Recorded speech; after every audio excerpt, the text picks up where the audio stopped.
এই শুনছো? তুমি না তোমার বন্ধুদের সাথে কক্সবাজার ঘুরতে যেতে চাইছিলা? যাও, তোমাকে পারমিশন দিয়ে দিলাম, তুমি ঘুরে এসো। সত্যি? হ্যাঁ, শুধু এই না, তোমার জন্য আরো একটি সুখবর আছে। কি সুখবর? তুমি যে কোনো মেয়ে নিয়ে কক্সবাজার ঘুরতে যেতে পারো। যে কোনো মেয়ে নিয়ে আমি কক্সবাজার ঘুরতে যেতে পারবো? হ্যাঁ, যাও, কক্সবাজারে যে কোনো মেয়ে নিয়ে তুমি ঘুরতে যেতে পারো। আমার বিশ্বাসই হচ্ছে না, তোমার এত দয়া হলো আমার প্রতি। আরে না, আমি চিন্তা করলাম যে খামাখা তোমার উপরে এত সন্দেহ করা ঠিক না। আমি তো তোমাকে সারাক্ষণ এরকম সন্দেহ করি, কারোর দিকে তাকাতে দেয় না, বলি যে এর দিকে তাকাবে না, ওর দিকে তাকাবে না, সোজা অফিসে যাবে, সোজা বাসায় আসবে।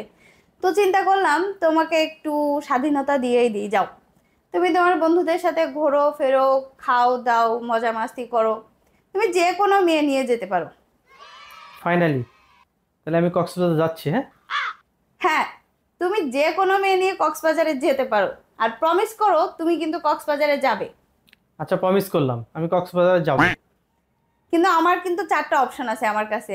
তার মানে আমার দেখা 4টা মেয়ে আছে, তুমি তাদের সাথে ঘুরতে যাবে। আবার 4টা অপশন কেন? তুমি না বললে আমি যে কোনো মেয়ে নিয়ে ঘুরতে যেতে পারবো?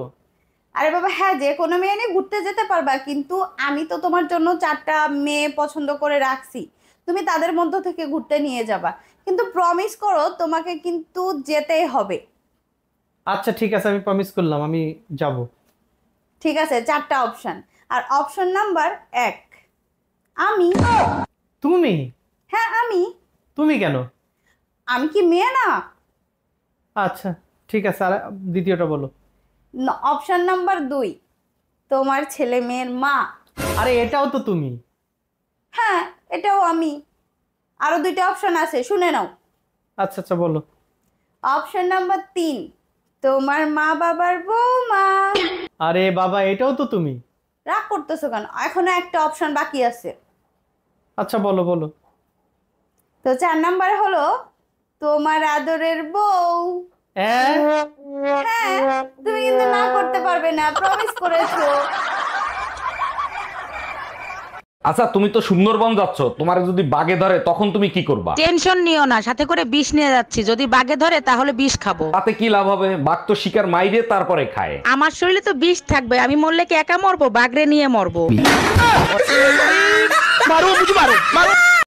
আরে ভাবি, এত খুশি খুশি লাগতেছে, কাহিনী কি? 20 বছর পর একটা বাচ্চা হইছে, তাই এত খুশি। সত্যি এটা খুশির খবর ছিল। তা কিভাবে এই অসাধ্য সাধন হলো? 18 বছর তো বিয়ের বয়স হইতেই লাগছে, তারপরে তো বাচ্চা হইছে। ও আচ্ছা। এই দেখো, সকাল থেকে আমার হাত চুলকাচ্ছে, মনে হচ্ছে আজকে আমার কাছে টাকা আসবে। আমার থেকে 10 হাত দূরে থাকো, তোমার চুলকনি হয়েছে, আমারও হয়ে যাবে। বাজে কথা বলো কেন? মুরব্বীরা বলে হাতের তালু চুলকালে টাকা আসে। খাউজাইলে আর চুলকাইলে যদি টাকা আসতো তাহলে বান্দর আর ভাল্লুকরা কোটিপতি হয়ে যেত।